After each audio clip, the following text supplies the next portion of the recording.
لوگوں سے عزتیں تلاش کرتے ہو تو وہ کیا تمہیں عزت دیں گے؟ وہ تو کل اچھا کہتے ہیں، پرسوں برا کہنے لگ جاتے ہیں۔ لوگوں کے سامنے گڈ بک میں آنا چاہو گے تو وہ تو سویرے تمہارے بارے میں کچھ کہیں گے، شام کچھ اور کہیں گے۔ اپنی روحانی زندگی آباد کریں، اپنے مسلح کو وقت دیں، اور دنیا سے چھپ کر اس موبائل کو بند کر کے اور اپنے آپ سے بھی چھپ کے اور تنہا ہو کے چھپا کے سارا کچھ اپنے آنسو اپنے رب کی بارگاہ میں پیش کریں، اس کے حضور حاضری دیں۔ سنو نا ترمذی کی حدیث، اور اسے یاد رکھنا، نبی پاک علیہ السلام نے فرمایا اپنے دکھ لوگوں کے سامنے نہ بیان کرنا، سیٹھوں نوابوں کو نہ بتاتے پھرنا، دنیا داروں کے سامنے جا کے نہ رونا کہ میں تکلیف میں ہوں۔ فرمایا اگر دنیا داروں کو دکھ بتاؤ گے رب تمہیں کبھی غنی نہیں کرے گا۔ اور لوگ ہیں کہ الٹا مذاق اڑائیں گے آپ کی، جس سے بڑی پکی یاری ہے نا، پکی، وہ تب تک پکی ہے جب تک آپ نے 50,000 مانگا نہیں، اور جس وقت آپ نے کہہ دیا کہ میں مجبور ہوں میری مدد کر، تو پھر ختم ہو گئی دوستی۔ لوگوں کی تعلقات آپ کے ساتھ تب تک ہیں جب تک آپ ان سے کوئی ضرورت وابستہ نہیں کرتے۔ کریم محبوب فرمانے لگے بندوں کے سامنے دکھ نہ بیان کرنا، اللہ تجھے کبھی غنی نہیں کرے گا۔ تو اپنے دکھ اپنے رب کو بتا، تو دعائیں مانگ، تو اس کی بارگاہ میں حاضر ہو، تو اس کے حضور عرض کر۔ فرمایا اپنے دکھ اپنے رب کو بتا، وہ جلدی کرے یا دیر سے کرے تجھے ساری دنیا سے بے نیاز کر دے گا، تجھے کسی کا محتاج نہیں رہنے دے گا۔ اپنے مسلح کو، اپنی دعاؤں، ایک بزرگ فرماتے ہیں میں نے دعا مانگنے کا طریقہ اپنی بیوی سے سیکھا، دعا مانگنے کا طریقہ اپنی، سیکھنے والے تو اپنے بچوں سے بھی سیکھ لیتے ہیں، سیکھنے والے تو ہر ایک سے سیکھتے ہیں۔ وہ کہتے ہیں میں نے دعا مانگنے کا سلیقہ اپنی بیوی سے سیکھا ہے۔ حضرت وہ کس طرح؟ فرمانے لگے میری بیوی نے نا مجھے کوئی کام بتایا، کچھ پیسوں کی ضرورت کے لیے کہا، تو میں نے اسے کہا کہ بھئی ابھی میرے پاس نہیں ہے، کچھ دنوں میں آتے ہیں تو میں دے دوں گا۔ عورتوں کی عادت ہوتی ہے وہ بار بار یاد کراتی ہیں، 2-4 دنوں کے بعد پھر اس نے کہا حضرت وہ میں نے کہا تھا کچھ پیسے، میں نے اسے کہا کہ ابھی میرے پاس نہیں ہے، کچھ دنوں میں ملتے ہیں تو میں تمہیں دے دوں گا۔ اس نے کچھ دنوں کے بعد پھر کہا حضور وہ میں نے کچھ پیسے کہے تھے۔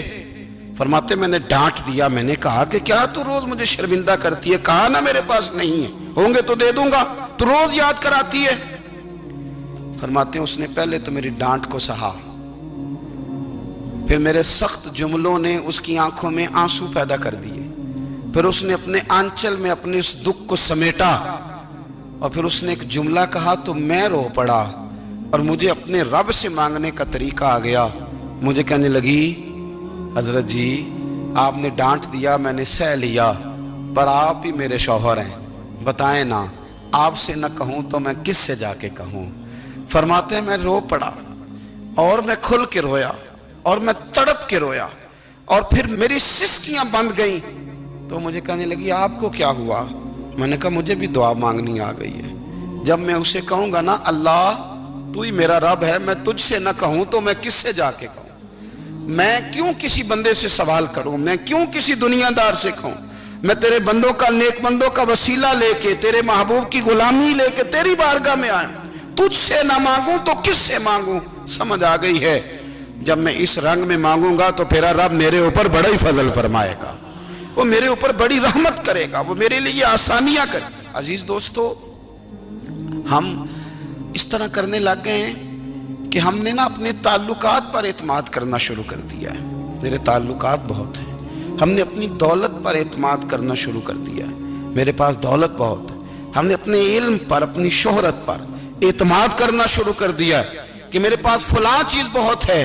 یاد رکھنا جب بے نیاز اپنی صفت بے نیازی دکھاتا ہے تو بڑی بڑی دولتوں والے مجبور نظر آتے ہیں۔ بھائیو جب انسان کا رشتہ اپنے مالک کے ساتھ ہوتا ہے پھر تو غم بھی کچھ نہیں کہتے، پریشانیاں بھی کچھ نہیں کہتی، پھر تو زندگی صبر والی، پھر تو زندگی توکل والی، پھر تو زندگی بھروسے والی، پھر انسان اپنے آپ کو رسوا نہیں کرتا، دنیا داروں سے امیدیں اس کی ختم ہو جاتی، امیدیں اللہ رسول سے لگا لیتا ہے، مضبوط ہو جاتا ہے، مضبوط، طاقتور ہو جاتا ہے، خوددار ہو جاتا ہے، باوقار باعزت ہو جاتا ہے۔ حضرت بہلول دانا رحمت اللہ علیہ بیٹھے تھے تو ہارون رشید حج کر کے آ رہا تھا، تو رستے میں حضرت شیخ سے ملاقات ہو گئی تو السلام علیکم کے بعد کہنے لگا حضور کوئی حکم ہو تو بتائیے گا. تو حضرت بہلول دانا فرمانے لگے تیرا رب کون ہے؟ اس نے کہا اللہ. تو فرمایا میرا کون ہے؟ کہا اللہ. فرمانے لگے تو بڑا ہی بیوقوف ہے، کیا تو یہ سمجھتا ہے کہ رب ہارون رشید کو تو دے گا اور بہلول دانا کو بھول جائے گا؟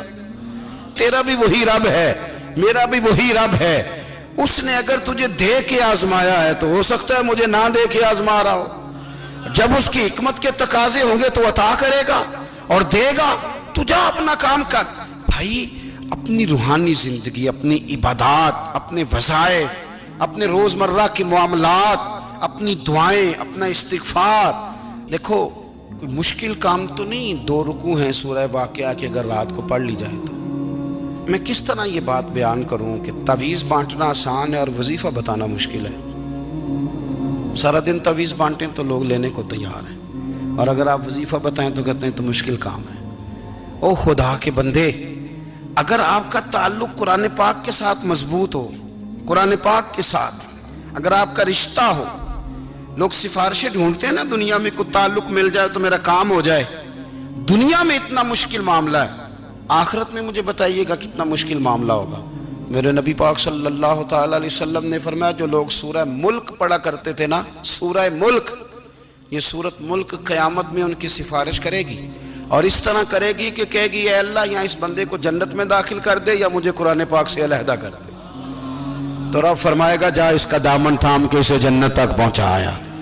آپ بات کو سمجھیں، جب آپ کے تعلقات اپنے معاملات کے ساتھ مضبوط ہوں گے، یہ نبی کریم نے وعدہ کیا ہے کہ تو سورت واقعہ پڑھ تیرے گھر میں فاقہ نہیں آئے گا. حضرت عبداللہ ابن مسعود رضی اللہ تعالیٰ عنہ بیمار تھے تو حضرت عثمان غنی رضی اللہ تعالیٰ عنہ تیمارداری کے لیے تشریف لے گئے اور جا کر کے کہا کہ آپ بڑے بیمار ہیں، آپ کی بیٹیاں زیادہ ہیں، میں چاہتا ہوں کہ خزانے میں سے کچھ مدد کروں. تو سیدنا عبداللہ ابن مسعود رضی اللہ تعالیٰ عنہ اٹھ کے بیٹھ گئے اور کہنے لگے امیر المومنین، اللہ آپ کو میری طرف سے، میری بیٹیوں کی طرف سے بہتر صلہ دے. میری بیٹیوں کو کسی خزانے کی ضرورت نہیں، میں نے انہیں خزانہ دے دیا ہے. کہا جناب آپ نے کون سا خزانہ دیا ہے، میں آپ کے مالی معاملات کو جانتا ہوں. تو فرمانے لگی امیر المومنین، میرے نبی کریم نے فرمایا ہے جو سورت واقعہ پڑھے اسے کبھی فاقہ نہیں آتا. میں نے بیٹیوں کو یاد کرا دی ہے، یہ خزانہ میں نے انہیں دے دیا ہے. وہ سارے والدین سنیں جو بیٹیوں کے لیے پریشان رہتے. حضرت عبداللہ ابن مسعود نصیحت کر رہے ہیں، فرمانے لگے میں نے سورت واقعہ یاد بھی کرا دی ہے، پڑھنے کی عادت بھی ڈال دی ہے. حضور نے فرمایا ہے جو سورت واقعہ پڑھے اسے فاقہ نہیں آتا. کہنے لگے چاند تو اپنی جگہ چھوڑ سکتا ہے، سورج گر سکتا ہے، تارے ٹوٹ سکتے ہیں، پر مدینے والے رسول کی بات غلط نہیں ہو سکتی. حضور نے فرمایا فاقہ نہیں آئے گا تو انشاءاللہ کبھی بھی نہیں آئے گا. کرنے کا کام یہ ہے کہ ہم اپنے معاملات، اپنی عبادات، اپنی دعائیں کبھی 10 منٹ عادت ہو جائے نا دعا مانگنے کی علیحدہ سے رات کو. حضور نے فرمایا جو فرض نماز کے بعد دعا مانگے اللہ اس کی قبول کر لیتا ہے. نبی پاک صلی اللہ تعالیٰ علیہ وسلم نے فرمایا اللہ مسافر کی دعا قبول فرماتا ہے. حضور نے فرمایا اللہ مظلوم کی دعا قبول فرماتا ہے. حضور نے فرمایا بیمار سے دعا کراؤ اللہ اس کی دعا قبول فرماتا ہے. میرے نبی پاک نے فرمایا ماں باپ جب بھی اولاد کے لیے ہاتھ اٹھائیں، ویسے تے بلے شاہ تو آسمانی اڈ دیا ہی پھڑ دیں، جڑا گھر بیٹھا انہوں بڑھیا ہی نہیں. حضور فرمانے لگے ماں باپ جب بھی اولاد کے لیے دعا فرمائیں اللہ ان کی دعا کو قبول کرتا ہے. آپ اپنا تعلق بنائیں دعا کے ساتھ، عبادت کے ساتھ، مصلی کے ساتھ رشتہ بنائیں، استغفار پڑھیں. صلاح الدین ایوبی صلیبی جنگوں میں تھے، رات کو مسجد اقصیٰ میں نماز پڑھی تو پریشان تھے. ایک بزرگ سے ملاقات ہوئی تو وہ کہنے لگے کہ آپ بڑے پریشان ہیں. کہنے لگے حضور پریشان اس لیے ہوں کہ پہلے ہی مسلمان کمزور ہے، اب میں نے سنا ہے دشمن کا ایک بحری بیڑا وہ جنگی سامان سے بھرا ہوا آ رہا ہے، تو اب ان کے پاس اور تلواریں اور نیزے آ جائیں گے، مسلمانوں کے پاس پہلے ہی وسائل کی کمی ہے، پریشان ہو کس طرح کر کے مقابلہ کریں گے. یہ بات کہتے ہی صلاح الدین ایوبی نے بزرگوں سے کہا حضور آپ بھی دعا کرنا، دعا کی بڑی طاقت ہے. میرے نبی پاک نے فرمایا دعا مومن کا ہتھیار ہے، دعا مومن کا، دعا مومن کا۔ حضور نے فرمایا تقدیر کو سوائے دعا کے کوئی چیز نہیں بدل سکتی۔ دعا مومن کا ہتھیار ہے، یہ کافر کے پاس کوئی نہیں، یہ ہتھیار ہے مومن کا۔ اللہ کرے آپ کو سمجھ آئے، پھر سنیں، کئی بار کہہ چکا ہوں یہ ہتھیار ہے۔ کافر کے مقابلے میں جو تیرے پاس سب سے بڑا ہتھیار ہے وہ دعا ہے۔ دعائیں کرانی چھوڑ دی، کرنی چھوڑ دی، لینی چھوڑ دی۔ حضرت سیدنا انس بن مالک رضی اللہ تعالیٰ عنہ فرمایا کرتے تھے، میں نے وہ رنگ دیکھا ہے جب حضور دعا مانگتے تھے اور حضور کی مقدس آنکھوں میں آنسو بھی ساتھ ہی بہا کرتے تھے، میں نے وہ انداز دیکھا ہے۔ تو صلاح الدین ایوبی بزرگ سے کہنے لگے آپ بھی دعا کیجئے، اور خود رونے لگے اور سر سجدے میں رکھ کے رونے لگے، اور عشاء سے لے کر فجر تک روئے، خوب روئے۔ صبح وہ بزرگ آئے تو صلاح الدین ایوبی کا خوبصورت اور ہنستا ہوا چہرہ دیکھا، کہنے لگے آپ بڑے خوش ہیں، رات تو میں نے بڑے روتے ہوئے دیکھا تھا۔ تو کہنے لگے حضور وہ جو بحری بیڑا آ رہا تھا نا وہ پانی میں ڈوب گیا ہے، اب وہ نہیں آ رہا، ابھی خبر آئی ہے تو میں بڑا خوش ہوں۔ بزرگ کہنے لگے اٹھ سینے سے لگ اور سن ایک بات، وہ بحری بیڑا پانی میں نہیں ڈوبا، وہ تیرے آنسوؤں میں ڈوب گیا ہے۔ وہ جو تو رات رویا ہے نا رب کریم کی بارگاہ میں تو وہ ڈوب گیا ہے۔ حضرت عائشہ صدیقہ رضی اللہ تعالیٰ عنہ فرماتی ہیں ایک عورت تھی اور اسے نبی پاک صلی اللہ تعالیٰ علیہ وسلم نے نا وہ کلمہ پڑھ کے مسلمان ہوئی، مدینہ طیبہ آ گئی تو حضور نے مسجد نبوی شریف میں اس کے لیے مکان، ایک سادہ سا کمرہ ساتھ مسجد کے بنوا دیا، وہیں رہنے لگی۔ اکثر وہ سیدہ طیبہ کے پاس آتی تو حضرت عائشہ صدیقہ رضی اللہ تعالیٰ عنہ فرماتی ہیں وہ بڑی باتیں سناتی اور آخر میں کہتی وہ ہار والا دن بھی بڑا عجیب دن تھا اور میرے رب کی قدرتوں کا دن تھا، وہ بھی بڑا عجیب دن تھا۔ سیدہ عائشہ صدیقہ رضی اللہ تعالیٰ عنہ ایک دن فرمانے لگی کہ تو ہار والے دن کا بڑا ذکر کرتی ہے، وہ کیا دن تھا؟ تو خاتون کہنے لگی اماں جی وہ دن تھا جب میرے رب پر بھروسہ اور مضبوط ہو گیا، جس دن میرا اپنے رب پر توکل اور بڑھا، میرے ایمان میں یقین میں اور پختگی آئی۔ کہنے لگی میں ایک گھر کی کنیز تھی، نوکرانی تھی، اس گھر میں ایک بچی تھی جس کے پاس سونے چاندی ہیرے جواہرات کا ہار تھا۔ اس زمانے میں نا چمڑے کے اوپر لوگ ہیرے جواہرات لگاتے تھے، کئی دفعہ سرخ رنگ کے چمڑے پہ لگائے جاتے تھے، وہ بچی پہنتی تھی۔ تو کہتی ہیں وہ بچی کے اس نے اتار کے رکھا یا اس سے گرا وہ ہار تو چیل اسے اٹھا کے لے گئی گوشت سمجھ کے اور میرے سامنے اٹھا کے لے گئی۔ گھر والوں نے مجھ سے پوچھا، یہ بخاری میں موجود ہے، گھر والوں نے پوچھا مجھ سے کہ وہ ہار کہاں ہے تو میں نے کہا چیل اٹھا کے لے گئی۔ گھر میں کچھ چوری ہو جائے تو سب سے پہلا الزام کس پہ لگتا ہے؟ ملازمین پہ۔ کہتے انہوں نے مجھے بڑا مارا، بڑی تکلیف تھی، حتیٰ کہ میری شرمگاہ تک کی تلاشی لی، میری عزت اتنی خراب کی میں بتا نہیں سکتی۔ میں نے اپنی زندگی میں ایک واقعہ دیکھا، ایک امیر گھر میں چوری ہو گئی، ملازم کو اتنا مارا کہ وہ چارپائی پہ پڑ گیا، پولیس والوں سے اتنی مار پروائی گئی کہ وہ بیچارہ چارپائی پہ پڑ گیا، اور پھر وہ اتنا بیمار ہوا اور کچھ دنوں کے بعد پتہ چل گیا کہ چور تو اپنا بیٹا ہے ان کا، پھر اس کا انتقال ہو گیا۔ اب وہ سیٹھ صاحب اور گھر والے آ کے نا مرنے والے کے کان میں معافیاں مانگ رہے ہیں، کان میں۔ تو میں نے ان سے پھر کہا تھا کہ یہ تو اب چلا گیا ہے، تمہارا زور چلتا تھا نا تو تم نے قانون خریدا اور تم نے اسے جتنا ہو سکا تم نے اسے مار پڑوائی، تمہارے پاس جو عدالتیں تھیں تم نے وہاں کارروائی کی، اب ایک عدالت قیامت کے دن لگے گی۔ یہ کمزور تھا نا، کچھ کر نہیں سکا۔ میرے نبی پاک صلی اللہ علیہ وسلم نے فرمایا سن لو، اگر سینگ والی بکری نے بغیر سینگ والی بکری کو تکلیف دی ہوگی نا تو قیامت کے دن اسے بھی بدلہ دینا پڑے گا کہ تیرے پاس سینگ تھے اور تو نے اسے مارا تھا۔ وہ خاتون عرض کرتی ہے سیدہ عائشہ کی خدمت میں کہ مجھے بڑا مارا، مجھے تکلیف دی، میں کہہ رہی تھی کہ میرے سامنے چیل لے گئی ہے پر وہ نہیں مان رہے تھے، اماں جی انہوں نے مجھے بڑا مارا۔ حضرت عائشہ صدیقہ کہتی ہیں پھر کیا ہوا؟ کہنے لگی اماں جی جب کوئی میرا مددگار نہ رہا، مجھے تکلیف دے رہے تھے، رسوا کر رہے تھے، تو میں نے اپنے رب سے مدد چاہی، میرے رب کی طرف میں نے توجہ کی، میں نے کہا مالک اب تو ہی میرا مددگار ہے،